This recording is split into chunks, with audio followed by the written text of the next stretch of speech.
Hello all. Today our program is Chup Kothara by Bodokip, a journey through the world of lost fantasy. It is a collage of Indian semi-classical dance and famous Bengali plays. In the realm of dreams, a tale of enhancement whispers secrets of old, a fairy land of wonder where love's sweet melody once played now echoes with longing. This chronicle tells of those who dared to imagine a world of magic where love's unfulfilled promises whispers tales of what could have been. This reminds us about our bittersweet dream which slipped away like sand between our fingers.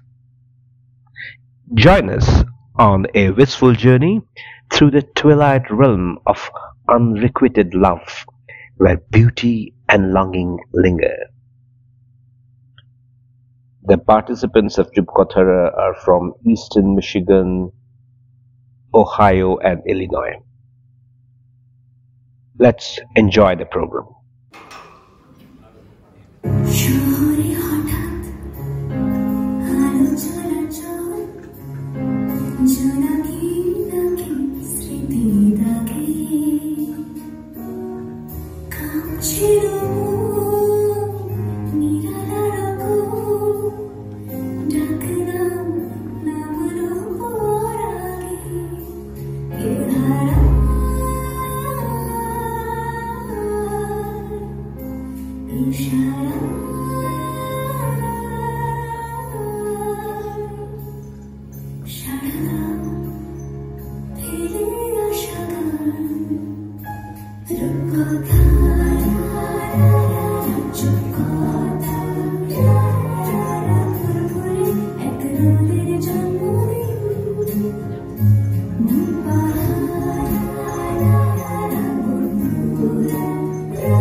আরো একবার চলো ফিরে যাই, পাহাড়ের ওই বুকেতে দাঁড়াই, আকাশের হাতছানিতে সাড়া দিই কি হবে না ভেবে। আরো একবার হাতটা ছুঁয়ে দেখ, আজও আমাদের ইচ্ছেগুলো এক। আমি জানি তুই আবার হারাবি নিজেকে। আমাদের সবার জীবনে একটা নয় দুটো নয় অনেক ছোট ছোট রূপকথা থাকে। বদ্ধ জীবনের ঘাত প্রতিঘাতে সেগুলো চাপা পড়ে যায় মনের চোরা কুঠুরিতে। সেই সব বোবা মুহূর্তের চুপকথাদের আমরা ছুঁয়ে ছেনে দেখব হলুদ পাখির ডানায় ভেসে আসা গুপ্তধনের মতো ঘোড়ায় চড়া যুবরাজের সঙ্গে। কখনো আমাদের মনে ছুটবে ছেলেটা ফুটবল নিয়ে যুব ভারতী স্টেডিয়ামে গোল, গ্যালারির চিৎকারে ফিরে যাব কৈশোরের উন্মাদনার দিনে। যৌবনের আকাশ ছোঁয়া কবিতা মাখা দিনগুলো যখন আসমানি রং মাখতো জাদুর ছড়ি দিয়ে, তখন ভালোবাসার আবির রং লাগে ভোরের আকাশে। পূর্ণতা না পেলেও বুকের বন্ধ ঘরে আমরা তাকে রেখে দিই সযত্নে। গান পাতলে হয়তো শোনা যাবে ঝর্ণার ঝরঝরানি। পরিণত বয়সে ক্লান্ত মন ঘর খুঁজেছে যখন, সে ঘর বাঁধা হয়নি। শ্রান্ত ঘুঘুর ডাক, ধুলে মাখা বইয়ের তাক যেন বলছে বলে চলেছে থাক, অপেক্ষাতেই থাক।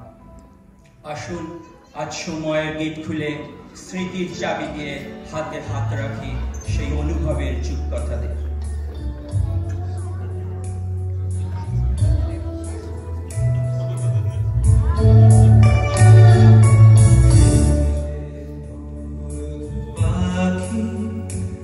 বসে জামরুল গাছে ডালে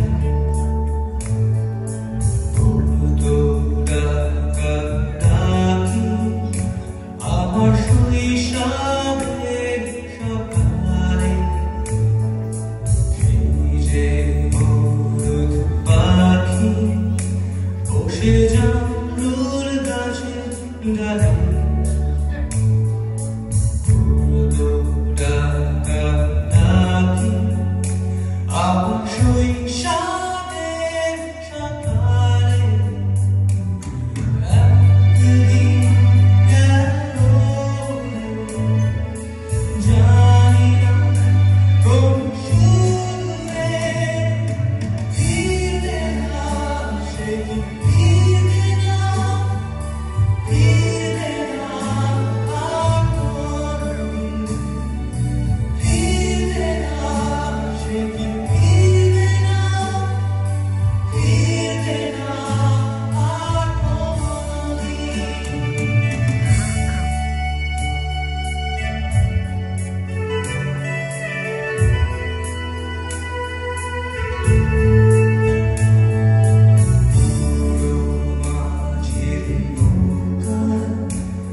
সারাটা দুপুর যুবরাজের ঘোড়া আর রাজকন্যার নূপুর বুড়ো মাঝির নৌকায় বসে সারাটা দুপুর যুবরাজের ঘোড়া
স্টেডিয়াম ছাড়িয়ে ছড়িয়ে পড়ে পার্কে, বাড়ির রকে।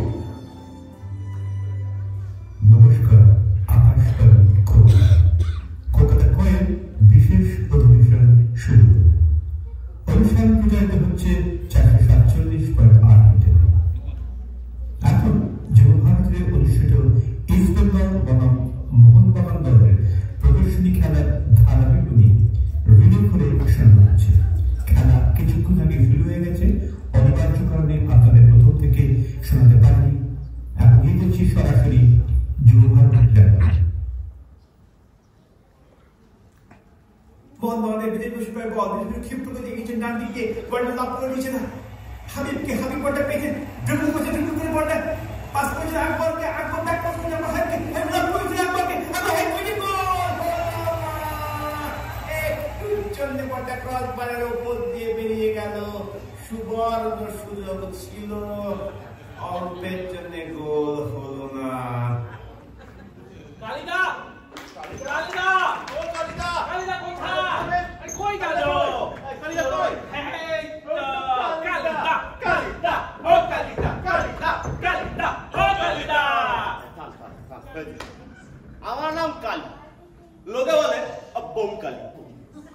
এইসব দেখছেন ফুটবল পাগলা দল, এরা সব আমার সাথী আর আমি এর গুরু। এই যে দেখছেন চুরুস্কো চোখগুলো যেন চকচক করছে, গায়ে ঘাম, এদের সবার এরা আমায় কাঁধে তোলে, মাথায় নিয়ে নাচে, তারপর bomb Kali bomb Kali bomb Kali bomb Kali bomb bomb bomb Kali Kali Kali bomb bomb bomb Kali Kali Kali. আমাদের প্লেয়াররা যখন মাঠে নামে সবাই একবার এই দিকটা দেখে নেয়, ওরা জানি আমি এখানে আছি আর আমার সাথে আছে এই হাজারো নওজওয়ান। অপোনেন্টের টিম আমাদের ভয় করে। প্রথমে ওদের গণিকে আওয়াজ, লাইফের আমাদের গোলটাকে অফসাইড করে দিল। এই সালা ইন্সপায়ার, তুই কি ঘুষ খাচ্ছিস নাকি রে? এই সালা লাইফম্যান বউয়ের সাথে বিধবা হবে রে। আরে লাইফম্যান পাল্টা, লাইফম্যান পাল্টা, লাইফম্যান পাল্টা, লাইফম্যান পাল্টা, লাইফম্যান পাল্টা, এসব চলতে থাকে। আর যদি আমাদের টিম হারে তাহলে ভোলা বাবার চরণে বডি থ্রো, পার করেগা পার করেগা ভোলে বাবা পার করেগা, পার করেগা, পার করেগা, ভোলে বাবা পার করেগা, পার করেগা, পার করেগা, ভোলে বাবা পার করেগা। রেফারিকে হরকানোর চেষ্টা করি দরকার পড়লে। अबे ए साला रेफरी, তুই क्या बापের বেটা বে? अबे ए साला रेफारी, চোখে কি গুজেছিস বে? আর ভালো কথায় কাজ না হলে রেফারির বাপের শ্রাদ্ধ। বাবাকে তোর বাবাকে তোর বাবাকে তোর রেফারি, বাপ নেই ঘরে বেজন্মা তুই রেফারি। আরে বেজন্মা তুই বেজন্মা তুই বেজন্মা তুই রেফারি, বেজন্মা তুই বেজন্মা তুই বেজন্মা তুই রেফারি। এইভাবেই জেতাই আমরা আমাদের টিমকে। খেলা শেষ হয়েছে, জিতে গেছি, আমরা জিতিয়েছি আমাদের টিমকে। ঠিক আছে, পৃথিবীতে আমার চেয়ে সুখী কে? চল চল চল পার্কে যাই, কি হচ্ছে দেখি। চল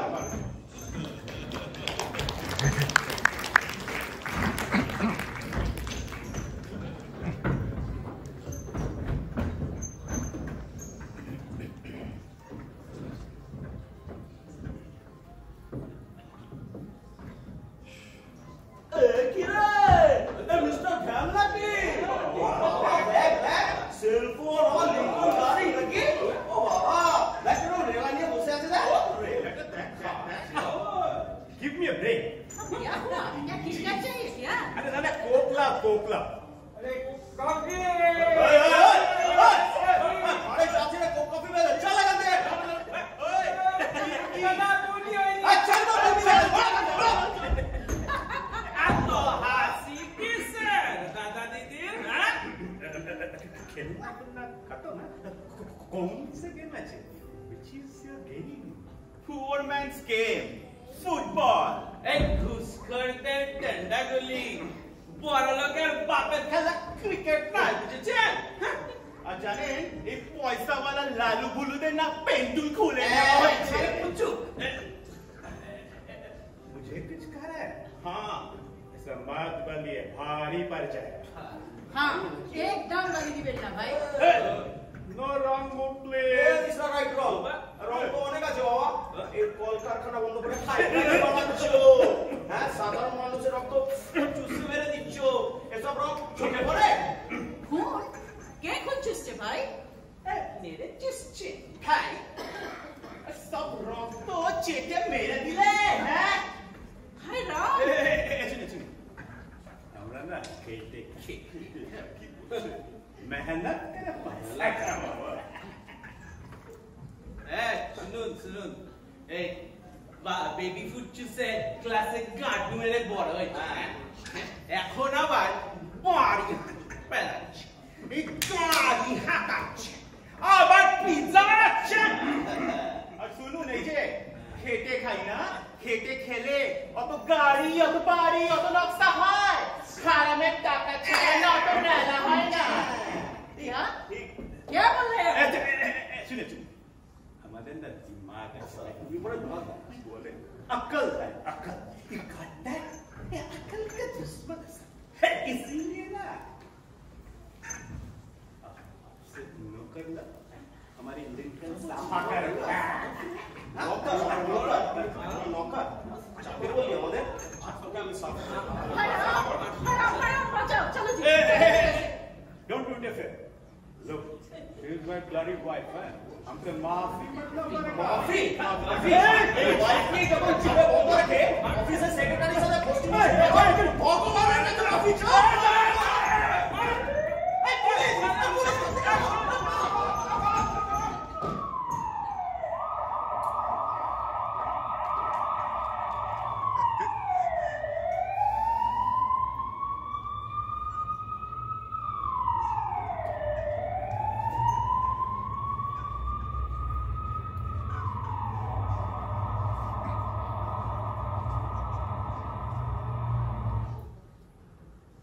মেঘ আর পাহাড়ের গল্পে লাগাম ছাড়া স্বপ্ন ছিল।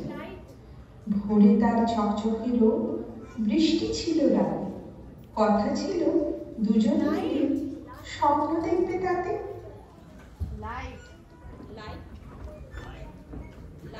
আবার সেই গল্পটা এখনো শেষ হয়নি।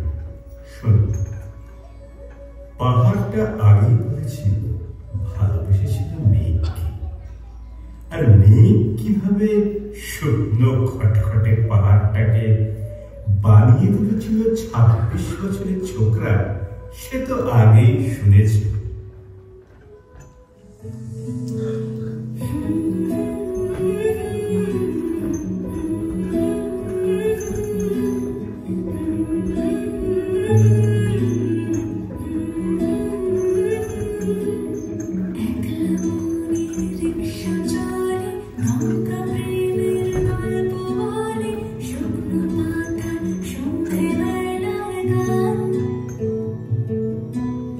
কোন হরিণের দুষ্ট ছায়া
তুমি লাল শাড়ি পরে আসবে।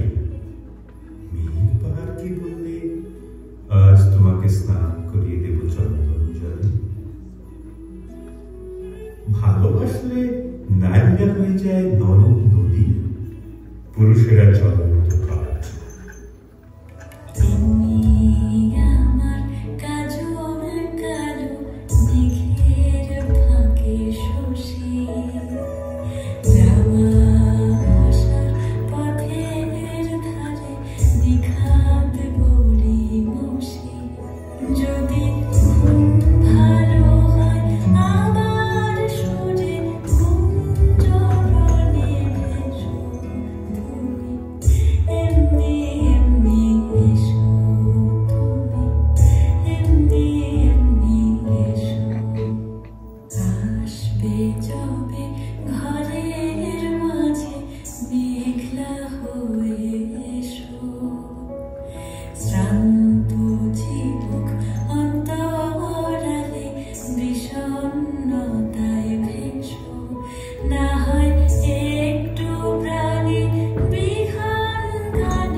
সেইভাবে মেঘ ছিল পাহাড়ের আলিঙ্গনের আগুনে, পাহাড় ছিল মেঘের ঢেউ জলে।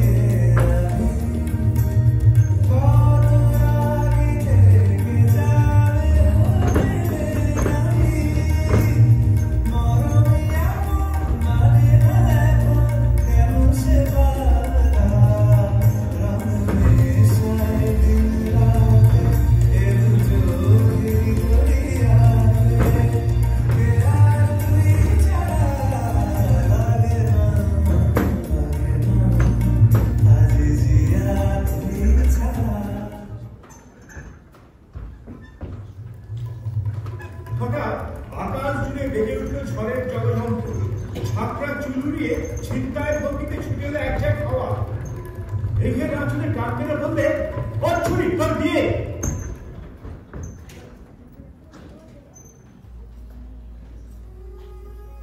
এখনো শেষ হয়নি গল্পটা। বজ্রের সঙ্গে মেঘের বিয়েটা হয়ে গেল ঠিকই, কিন্তু পাহাড়কে সে কোনোদিন ভুলতে পারল না। বিশ্বাস না হয় তো চিরে দেখতে পারো পাহাড়টার হাড় ভঁজো, ভিতরে থই থই করছে শত ঝর্ণার জল।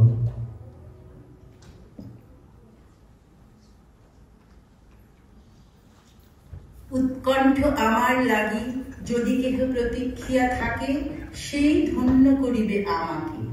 এই প্রতীক্ষায় জন্ম দেয় চুপকথাদের। শেষের কবিতায় অমিত লাবণ্যের প্রেমে বন্যা এলো মিতার জীবনে দুবুল ভাসিয়ে। এ সংসারে তাকে বাধা যায় না, সে থেকে যায় রূপকথা হয়ে।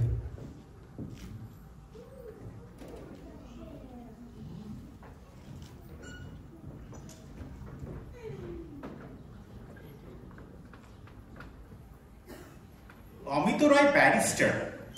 ইংরেজি ঝাঁতে রয় পদবী যখন রায় ও রয়তে রূপান্তর ধারণ করলো, তখন তার স্ত্রী গেল ঘুচে, কিন্তু সংখ্যা হলো বৃদ্ধি। এই কারণে নামের অসামান্যতা কামনা করে অমিত এমন একটি নাম বানালে যা ইংরেজি বন্ধু ও বন্ধুনির মুখে উচ্চারণ দাঁড়ালো অমিত রায়। অমিতের বাপ ছিলেন দিগ্বিজয়ী ব্যারিস্টার। যে পরিমাণ টাকা তিনি জমিয়ে গেছেন তা অধস্তন 3 পুরুষকে অধঃপাতে দেবার পক্ষে যথেষ্ট। অমিত বেছে বেছে শিলং পাহাড়ে বেড়াতে গেল, কারণ সেখানে ওর দলের লোক খুব একটা যায় না। আরো একটা কারণ, সেখানে কন্যাদায়ের বন্যা তেমন প্রবল নয়। অমিত সবাইকে বলে গিয়েছিল সে শিলং পাহাড়ে যাচ্ছে নির্জনতা উপভোগ করার জন্য। কিন্তু দুদিন যেতে না যেতেই বুঝলে জনতা না থাকলে নির্জনতার স্বাদ মরে যায়। আঁকা বাঁকা সরু রাস্তা, ডান দিকে জঙ্গলে ঢাকা খাঁ, আর এই রাস্তারই শেষ লক্ষ্য অমিতের বাসা। এভাবে চলতে চলতে হঠাৎ সে দেখলো ও পাশ থেকে এক গাড়ি এগিয়ে আসছে। পাশ কাটাবার জায়গা নেই, ব্রেক কষতে কষতে গিয়ে পড়লো তার উপরে।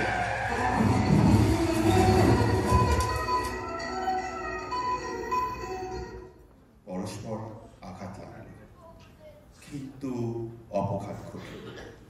অন্য গাড়িটা খানিকটা গড়িয়ে পাহাড়ের গায়ে আটকে থেমে গেল। একটি মেয়ে গাড়ি থেকে নেমে দাঁড়ালো। সত্য মৃত্যুর আশঙ্কার কালো পটখানা তার পিছনে, তারই উপরে সে যেন ফুটে উঠল বিদ্যুৎ রেখায় আঁকা সুস্পষ্ট একটি ছবি, চারিদিকে সমস্ত হতে স্বতন্ত্র। মন্দর পর্বতের নাড়া খাওয়া, ফেনি ওটা সমুদ্র থেকে এই মাত্র যেন উঠে এলেন লক্ষ্মী সমস্ত আন্দোলনের পরে। বাজিল কাহার বিনা মধুর স্বরে, বাজিল কাহার বিনা আমার নিভৃত নবজীবন পরে, বাজিল কাহার বিনা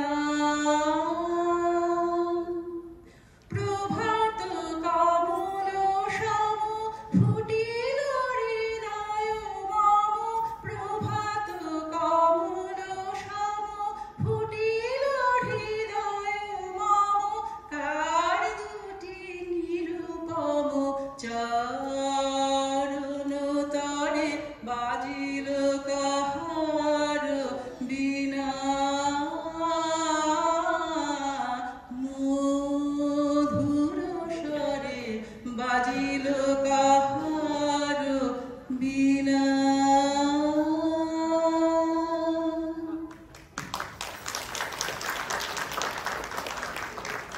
আরো কিছুদিন পরের কথা। অমিত ও লাবণ্যের যোগাযোগ এখন বেড়েছে। আজ অমিত উঠেছে সূর্য ওঠবার অনেক আগেই। এটা কিন্তু ওর স্বধর্ম বিরুদ্ধ। জানলা দিয়ে দেখলো দেবদারু গাছের ঝালরগুলো কাঁপছে, তারই পিছনে সূর্য তার সোনালির লম্বা লম্বা টান লাগিয়েছে। তাড়াতাড়ি এক ভেলা চাকি আমি বেরিয়ে পড়লো। রাস্তা তখন নির্জন। সিগারেট জ্বালিয়ে দু আঙুলের ফাঁকে সে অনেকক্ষণ চেপে রেখে দিল। লাবণ্যের বাড়ির পথে এগো।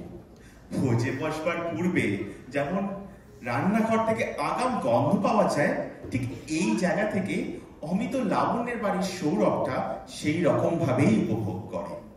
হঠাৎ চমকে উঠে দেখে উপরে রাস্তা দিয়ে আসছে লাবণ্য। অমিতের বুঝতে বাকি নেই লাবণ্যের অর্ধেক দৃষ্টিতে সে গোচর হয়েছে, কিন্তু পূর্ণ দৃষ্টিতে সেটাই মোকাবেলায় কাবুল করতে নারাজ লাবণ্য।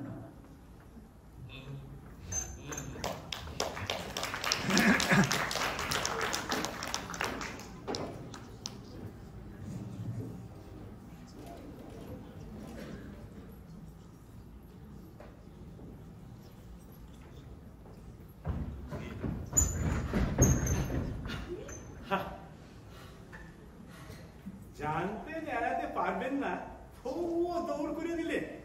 জানেন না দূরে চলে গেলে কি অসুবিধা হয়। কিসের অসুবিধা?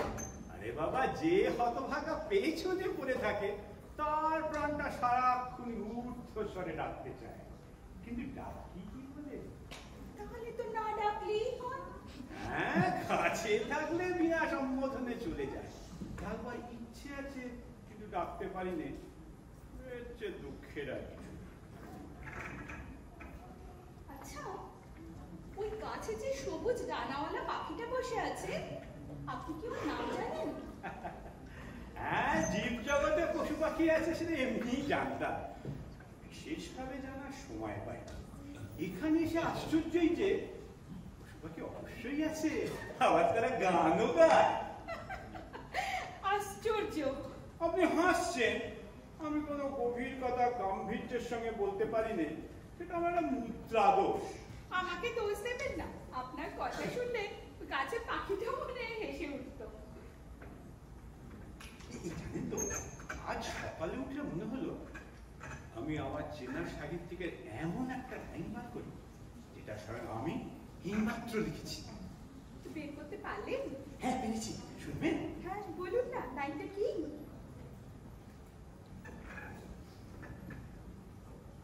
For God's sake, hold your tongue and let me laugh.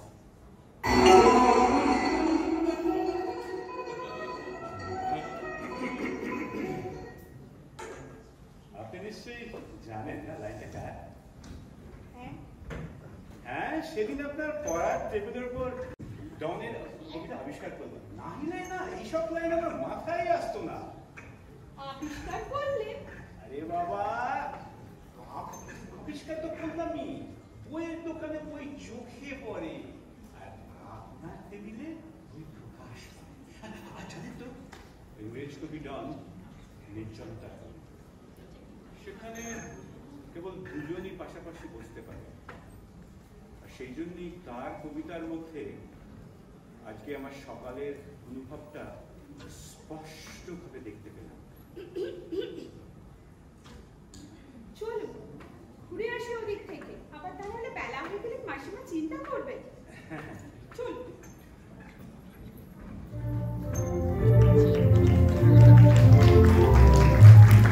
আরো কিছুদিন পরে আমি তো এসেছি লাবণ্যের মাঠে।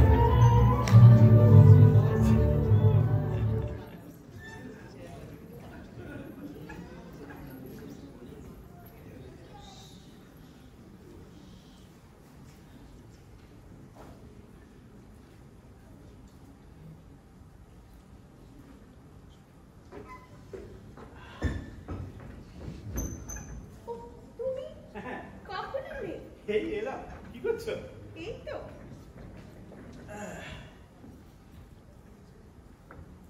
লাবণ্য, আমি ভাবছি তোমার নামটা একটু ছেপে দেব। তা বেশ তো, দাও।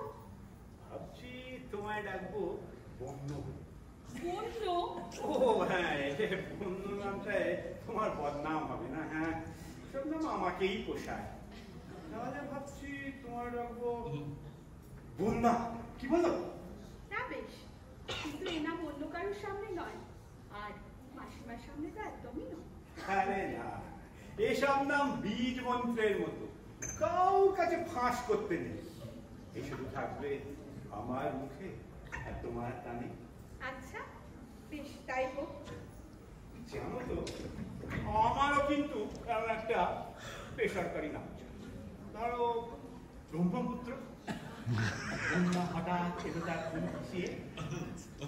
নামটা সর্বদা ডাকার জন্য ওজনে বেশ ভারী। ও তা বটে, তা বটে। হ্যাঁ, নামটা বেশ ভারী। এইসব নাম ডাকতে হয়তো কুলির প্রয়োজন। বরং তুমি একটা নাম রাখো, সেটা হবে তোমার সৃষ্টি।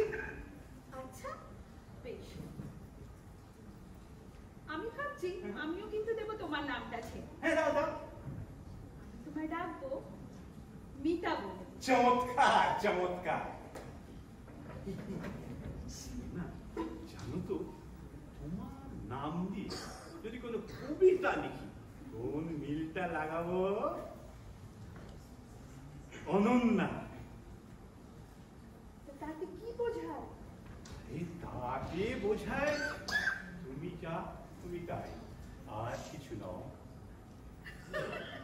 তুমি এখন কবিতা লিখবে নাকি? আরে বাবা, কাল রাত্রিরে রাত 2:30 পর্যন্ত লোকে না ঘুমোলে এপাশ ওপাশ করে। আমি অক্সফোর্ড বুক অফ ভার্সের এ পাতা ও পাতা উল্টেছি। একটা ভালোবাসার কবিতা চোখে পড়লো না, আগে যেমন তো সব পায়ে পায়ে থাকতো। তোমার দেখি কোনো কিছুই সহজে পছন্দ হয়, আর সেই জন্য তোমার হয়তো এত ভয় করি। মিতা, ভয় কিসের?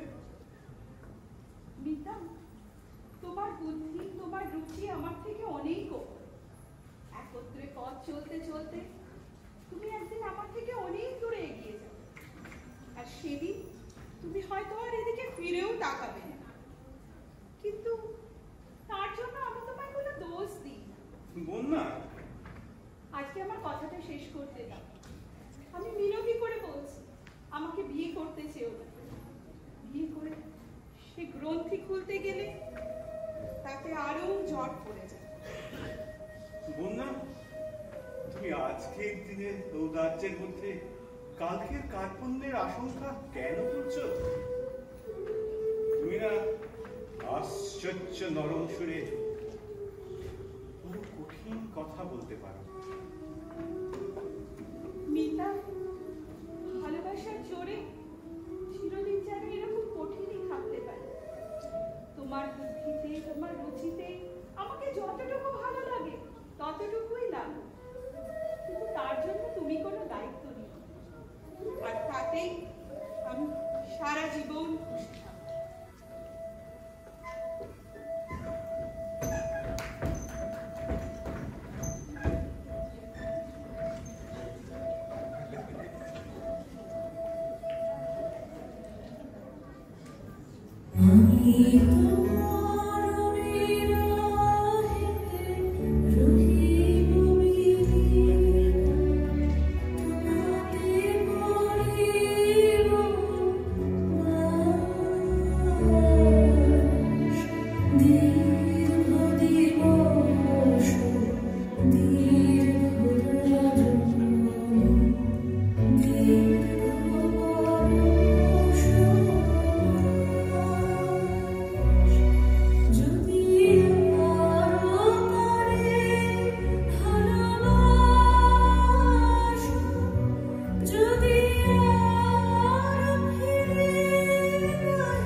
অভিনয়, ভাবনা ও